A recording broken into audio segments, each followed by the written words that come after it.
Welcome to ASHRAE's Building EQ web portal. In this issue, we're going to introduce you a little bit to the web portal itself, the actual software, what the screens look like, where the information goes, and a little bit of detail about the kinds of prints out and information that you can get out of using this tool. So to start with, it's an online piece of software where you go, anybody can use the tool. You can go and register right after listening to this little conversation and go and type in the information for a project and try playing around with it. So anybody can use it. Now, if you're going to submit a building and get it recognized, then we are going to ask that the person that actually does the submittal be a credentialed person. This could be a professional engineer or someone that is certified by ASHRAE in their field of expertise, such as the BEEP or the BEMP certification programs. So how does Building EQ work? In the background, it's going to calculate an EUI for the building that you want to benchmark. So it's going to work out its energy use. It's going to compare that to other buildings from that climate zone and the same type. And it follows the same methodology that's used in Energy Star. Now, you'll get a slightly different answer between the two tools based on how we present the numbers. The scoring system slightly different. For us, with Building EQ, a score of 0 is a zero energy building, and a score of 200 is a poorly performing building, and an average building would be 100. That's a slightly different score than you see in EUI. One of the nice things that we've done with Building EQ is that we're also going to create the building sync schema. Now, this is a new methodology that's coming into the marketplace to allow different tools to share information around building energy performance metrics. And so as this tool becomes more and more popular, you'll be able to do things like upload perhaps your energy rates or your energy usage numbers and in a common arrangement and be able to pull that information in, or you'll be able to share out other data. And so when we coordinated or created the Building EQ tool, we wanted to do this for future use, and we're starting to see the first applications of that in the marketplace where different tools are sharing information back and forth. So you'll see this become more and more popular in the future. So one of the nice things about this tool is about how it's set up. You can manage by account, portfolio, and a campus. So I can give you an example. Imagine you're a university. You might have 100 buildings on your campus, and there may be in-house staff looking at some projects. You may be hiring outside experts to come in and look at other projects. You could set up in Building EQ the whole campus, and then you could show each one of the buildings, and you can allow both internal and external customers or users access to specific projects, and they can put that data into you, and it'll allow you to be able to manage your entire building inventory from one tool. And as people make changes over time and you come back, you can see how the data is changing over time, and it lets you do all of that from just one place. You can start a project, get a certain point, and then stop and come back later. Your information won't be lost. And one of the nice things is you can make a default building profile that is specific to you about how you want to see it set up, and then you can kind of copy that over, and that'll just give you a jump start on your next project, help save some of your valuable time. Other things that are built into the Building EQ web portal include the different units, SI and inch pound. And we do this as designed and in operation in the same platform. So in operation is the one that most people are familiar with, where you put in a year's worth of energy bills into the system, and it looks at uses those to compare your building type to other building types in the same climate zone.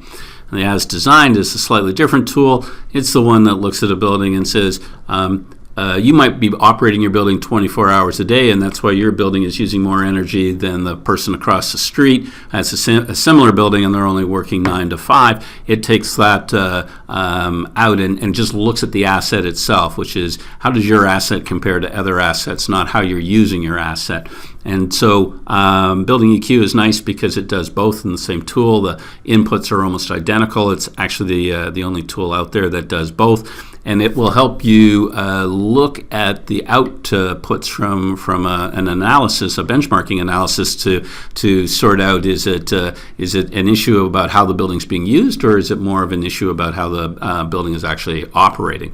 And so it's nice to be able to do both. Also have English, Spanish, and French in the tool, so kind of a wide range of languages to help you. And we do all the climate zones, and we can work in different currencies so that you can get a comparison and get your reports out showing the currencies that you want to report out in. So how are the screens set up? If you, over here, you can see where I'm moving around, you're going to get building characteristics, energy, these major tabs across here. You can jump back and forth. You don't have to fill them out in a specific order. And these are kind of the major groupings. So you would get your information together, sit down, and for instance, if you have all the details on the building characteristics, you can go and put it in. And then these bars in here are actually what they call accordions. So when you click on this building demographics, it's going to open up an accordion and it's going to start asking you a bunch of questions. And when you're done, you can close that back up and then move down. As you can see, the building characteristics accordion is open, and we're starting to input the important information we need to do the determination. So more detail on these accordions. They're going to change based on as you start to answer the questions. We're going to say, oh, well, if you want that building type, we might need some more specific information about that building type. And so you'll see that the accordions will adjust based on how your project unfolds as you roll it in. And as you can also see these little help signs in here, you'll be able to click on these things, the little question mark, and that will help you get information.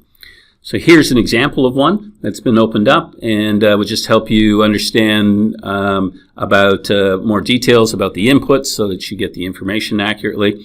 Other things that will happen is when you're looking at these things at a high level, if we show you an X, that means you've got an error. You know, we asked for a piece of information, and what you've given us couldn't possibly be right. You know, it could be that the building's too large or too small, a square feet, or the data just simply doesn't make sense to us. This warning sign says, you know, at least the number's legitimate, but it seems odd to us about the data, and we're just asking you to go back and look at it. It's kind of out of the norm. And it's just to make sure you didn't accidentally fat finger a number and put 1 million square feet in when you only meant 100,000, just to make sure about that. And then we'll let you know with a check mark when it's all right. And that just helps you, especially if you start a project, go away for it and come back, you can look really quickly at the accordions and the tabs and see where, nope, you fill that section up. You don't need to open up that accordion and look at it. It's all checked off and ready to go.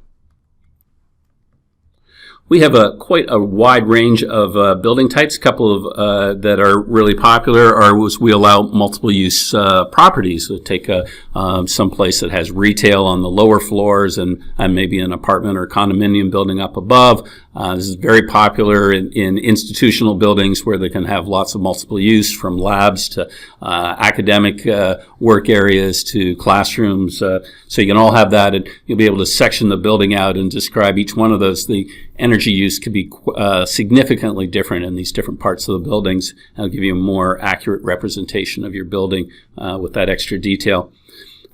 We do a lot of work in the academic area, institutional area, and so we have quite an extensive range of lab buildings. Allow you to pick different kinds of lab types, and the energy consumption in a lab can vary dramatically based on what's being done in that lab, and it'll allow you to measure your labs relative to other labs from across the country. We built this up from one of the larger databases available in North America.